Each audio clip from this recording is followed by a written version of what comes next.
नमस्कार, जय हिंद.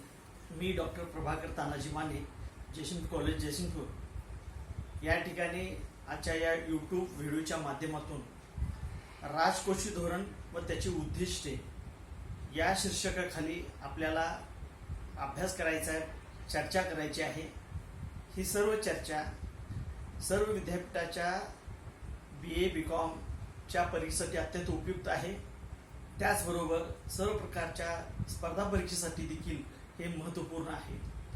सुरुवात करतोय राजकोषीय धोरण. मित्रांनो, आपल्या सर्वांना माहीत आहे की राजकोषीय धोरणाचा अभ्यास करण्या अगोदर आपल्याला मौद्रिक धोरणाचा विचार करावा लागतो. मी याच्या अगोदर माझ्या यूट्यूब चॅनलमध्ये मौद्रिक धोरणाच्या बाबतीत मी सांगोपांग चर्चा केलेली आहे. मौद्रिक धोरणाच्या बरोबरच आपल्याला राजकोषीय धोरणाचा देखील विचार करावा लागतो. आणि हे राजकोषीय धोरण या देशाचं जे मध्यवर्ती सरकार आहे या सरकारच्या माध्यमातून ते पूर्ण केलं जातं किंवा पार पाडलं जातं. राजकोषीय धोरण अभ्यासत असताना या देशामध्ये केंद्र सरकार, राज्य सरकार आणि स्थानिक स्वराज्य संस्था ह्या तीन संस्था किंवा ही तीन सरकार आहेत आणि ह्या तीन सरकारांमध्ये एक समन्वय असावा लागतो. आणि तो समन्वयाच्या माध्यमातूनच आपल्याला राजकोषीय धोरणाचा वापर अत्यंत उत्कृष्ट पद्धतीनं, पारदर्शक पद्धतीनं किंवा सुगम पद्धतीनं करता येतो. सुरुवातीलाच मला तुम्हाला सांगावं लागेल की राजकोषीय धोरणाची जी सुरुवात आहे ही दुसऱ्या महायुद्धानंतर प्रकर्षानं जाणवायला लागली. आणि या सर्वाचा म्हणजे उद्घाता म्हणून ज्याचा उल्लेख करावा लागेल ते म्हणजे डॉक्टर जॉन मेनार्ड केन्स यांचाच उल्लेख करावा लागेल. कारण दुसऱ्या महायुद्धानंतर जी प्रचंड महागाई वाढलेली होती, या महागाईवरती जे नियंत्रण ठेवण्याचं काम या राजकोषीय मौद्रिक धोरणाच्या माध्यमातून करायचं होतं. पण त्याची धार बोलत व्हायला लागली आणि म्हणून त्यानंतर राजकोषीय धोरणाचा विचार व्हायला लागला. आणि राजकोषीय धोरण हे खूप महत्त्वाचं शस्त्र आहे, साधन आहे. त्या राजकोषीय धोरणाचं मुळात ही संकल्पना राजकोषीय धोरणाची काय आहे हे समजून घेऊया.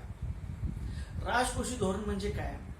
तर राजकोषीय धोरण म्हणजे या देशातल्या सरकारच्या तिजोरीत जमा होणारा पैसा, म्हणजेच करेत्तर, कर किंवा अन्य जी साधन आहेत याच्या माध्यमातून जमा होणारा पैसा.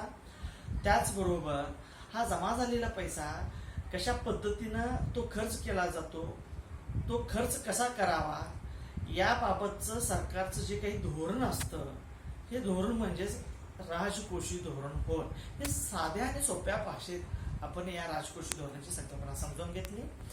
जर आपल्याला हे राजकोषीय धोरण एखाद्या म्हणजे अर्थशास्त्रीय भाषेत जर समजावून घ्यायचं असेल तर आपल्याला सर्वांना सुपरिचित असणारं व्यक्तिमत्व म्हणजे ज्याला आपण अर्थशास्त्राचा जनक पिता म्हणतो ते ॲडम स्मिथ म्हणतात की राजकोषीय धोरण म्हणजे सरकारच्या तिजोरीत जमा होणारा पैसा आणि सरकारकडून केला जाणारा खर्च, यासाठी जे धोरण जे आखलं जातं की ज्या धोरणाच्या माध्यमातून या देशातलं उत्पादन, रोजगार याच्यावरती अनुकूल परिणाम घडावं यासाठीची केलेली तजवीज किंवा आखलेलं धोरण म्हणजे राजकोषीय धोरण होय.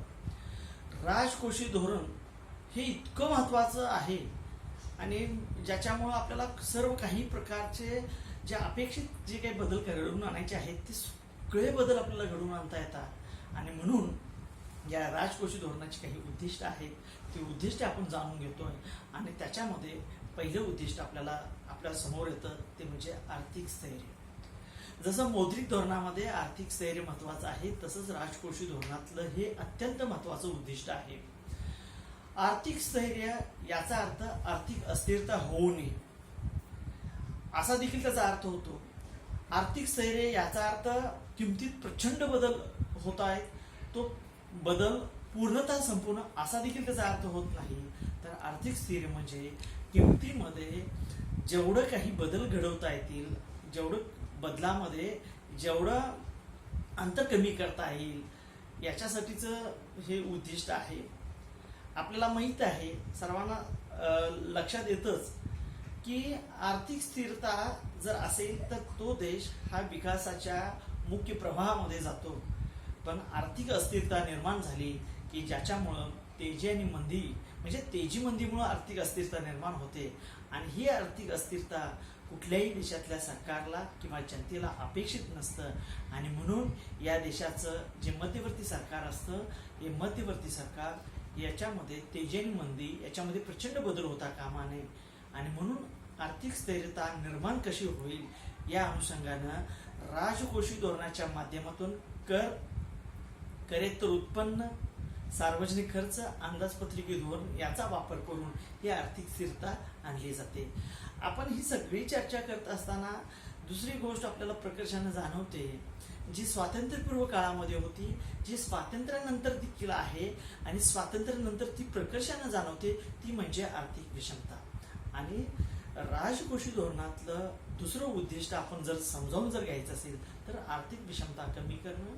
आपल्याला सर्वांना माहीत आहे की जे आकडेवारी जी आंतरराष्ट्रीय पातळीवरती भारतीय देशाच्या संदर्भात जे आंतरराष्ट्रीय आकडेवारी उपलब्ध आहे, जी आकडेवारी आर्थिक विषमतेची आहे की या देशातली 65% लोकांच्याकडं अत्यंत कमी उत्पन्न आहे आणि या देशातल्या काही मुठभर लोकांच्याकडं प्रचंड संपत्ती आहे आणि हे आपण वेगवेगळ्या वृत्तपत्रातून वेगवेगळ्या सोशल मीडियाच्या माध्यमातून हे समजावून घेत असतो. पण मित्रांनो, आर्थिक विषमता ही कमी होणं हे खूप गरजेचं असतं आणि म्हणून या देशातलं मध्यवर्ती सरकार कुणाचंही असो पण सरकारसमोर हे उद्दिष्ट खूप महत्वाचं आहे की आर्थिक विषमता ही समूळ नष्ट झाली पाहिजे आणि याच्यासाठी म्हणून मग सरकार ज्याच्याकडे प्रचंड पैसा आहे, ज्याच्याकडे संपत्ती आहे, ज्याचे आर्थिक व्यवहार प्रचंड आहेत अशा व्यक्तीवरती प्रचंड प्रमाणामध्ये कर आखले जातात आणि त्याची संपत्ती कमी करण्याचा प्रयत्न केला जातो आणि ज्याचं उत्पन्न कमी आहे अशा अशा घटकावरती प्रचंड प्रमाणात सार्वजनिक खर्चाच्या माध्यमातून खर्च केले जातात किंवा कर कमी केले जातात आणि त्याच्या माध्यमातून ही आर्थिक विषमता ही कमी केली जाते. हे सगळं पाहत असताना एका बाजूला या देशाचा आर्थिक विकासाचा दर हा खूप महत्वाचा असतो. ज्या देशाचा आर्थिक विकासाचा दर हा प्रचंड आहे तो देश आर्थिक विकासाच्या ज्या पद्धतीने ज्याला आपण म्हणतो की ह्युमन डेव्हलपमेंट रिसोर्स हा जो विषय आपण मांडत असतो या मुद्द्याच्या माध्यमातून आपल्याला आर्थिक विकासाचा दर हा वाढवावा लागतो आणि आर्थिक विकासाचा दर जसं युनायटेड नेशन डेव्हलपमेंट प्रोग्राम दरवर्षी या देशामधला ह्युमन डेव्हलपमेंट इंडेक्स मोजत असते आणि ह्या ह्युमन डेव्हलपमेंट इंडेक्स हा वाढवायचा जरी असेल तरी आर्थिक विकास दर खूप महत्वाचा असतो. अविकसित देशांना आर्थिक विकासाची कास धरल्याशिवाय त्यांचा विकासच होऊ शकत नाही आणि म्हणून या देशातल्या सरकारला या देशाचं आर्थिक विकासाचा दर जो गृहीत धरलेला आहे तो तिथपर्यंत ते उद्दिष्ट पूर्ण करावं लागतं जेणेकरून या देशातल्या तमाम नागरिकांना एक दिलासा मिळावा. या देशामधला जे काही उद्दिष्टे आहेत ती उद्दिष्टे साध्य व्हावीत आणि म्हणून आर्थिक विकास हा घटक खूप महत्वाचा आहे आणि तो मागासलेल्या भारतासारख्या विकसनशील देशाला अत्यंत महत्वाचा आहे आणि म्हणून सरकारला या उद्दिष्टाकडे प्रकर्षानं लक्ष केंद्रित करावं लागतं. आपल्या सर्वांना माहिती आहे की पूर्ण रोजगार याचा अर्थ 100% रोजगार नव्हे. ज्याला प्रचलित वेतनदाराला ज्याची काम करण्याची इच्छा आहे अशा तमाम व्यक्तींना या देशाच्या मध्यवर्ती सरकार, राज्य सरकार किंवा स्थानिक स्वराज्य संस्थेनं रोजगार उपलब्ध करून देणं हे खूप गरजेचं असतं आणि पूर्ण रोजगाराची व्यवस्था करण्याचं काम या देशातल्या राजकोषीय धोरणाच्या माध्यमातूनच करावं लागतं आणि हे राजकोषीय धोरण अशा पद्धतीनं आखावं लागतं. पूर्ण रोजगार वाढवण्यासाठी पहिल्यांदा गुंतवणूक वाढवावी लागते. गुंतवणुकीत वाढ जर झाली तर उद्योगधंद्या विस्तारीकरणामध्ये वाढ होते, नवीन उद्योगाची निर्मिती होते आणि मग या सगळ्या गोष्टी सकारात्मक दिशेने वाटचाल करायला लागतात आणि त्याच्या माध्यमातून मग संघटित आणि असंघटित क्षेत्रामध्ये रोजगार उपलब्ध होतो आणि म्हणून या ठिकाणी राजकोषीय धोरणाच्या माध्यमातून पूर्ण रोजगाराचं हे जे उद्दिष्ट आहे हे खूप महत्वाचं आहे. पुढचा अशाच असंख्य उद्दिष्टापैकी आणखी एक महत्वाचं उद्दिष्ट आहे राहणीमानाचा दर्जा उंचावणे. ज्या मागासलेल्या देशामध्ये एका बाजूला मी मागाशी बोलल्याप्रमाणे मुठभर लोकांचं राहणीमान प्रचंड प्रगतीपथावर आहे आणि देशातला जो बहुसंख्य समाज जो आहे, जो घटक आहे, यांचं राहणीमान अत्यंत निकृष्ट प्रकारचं आहे. हा देश चालवत असताना या देशातल्या सरकारला हे अत्यंत निकृष्ट आणि अत्यंत अनुकूल असं जे वातावरण जे आहे हे कुठेतरी थांबावं लागतं आणि या देशातल्या तमाम जेवढी लोकसंख्या आहे त्या देशातल्या लोकांचं राहणीमान वाढवावं लागतं. पण राहणीमान वाढवण्यासाठी एक तर खर्च करावा लागतो आणि मग ते गुंतवणुकीच्या माध्यमातून असेल, जिथं श्रीमंत लोकांच्यावरती प्रचंड कर आखावे लागतील आणि सर्वसामान्य लोकांच्या जे घटक जो प्रचंड आहे या घटकावरती मात्र सरकारनं खूप मोठ्या प्रमाणात खर्च करावा लागेल आणि जेणेकरून या लोकांचं राहणीमान वाढेल. आणि हे राहणीमान वाढवण्यासाठी पहिल्यांदा त्यांना रोजगार उपलब्ध करून देणं हे राजकीय धोरणाच्या माध्यमातून सरकारला शक्य होतं आणि म्हणून सरकारचं हे उद्दिष्ट आहे. आणि हे सगळं पाहत असताना ह्या सगळ्या तमाम म्हणजे जवळपास आपण ज्या उद्दिष्टाची चर्चा केली त्याच्यामध्ये संरक्षण सिद्धता हे जे उद्दिष्ट आहे हे प्रत्येक देशाच्या राजकोषीय धोरणातलं अत्यंत महत्त्वाचं उद्दिष्ट आहे. ज्या देशाची संरक्षण सिद्धता उत्तम आहे, प्रगल्भ आहे, ज्या देशाच्या संरक्षण सिद्धतेबाबत कुठलाही देश शंका उपस्थित करू शकत नाही, घाबरून असतो. आणि हे सगळं घडण्यासाठी या देशातल्या मध्यवर्ती सरकारला या देशाची संरक्षण सिद्धता म्हणजे इतर उद्दिष्टाबरोबर संरक्षण सिद्धता ही सक्षम ठेवावी लागते. आणि याच्यासाठी म्हणून या राजकोषीय धोरणाच्या माध्यमातून सरकारला खूप काही पैसा खर्च करावा लागतो.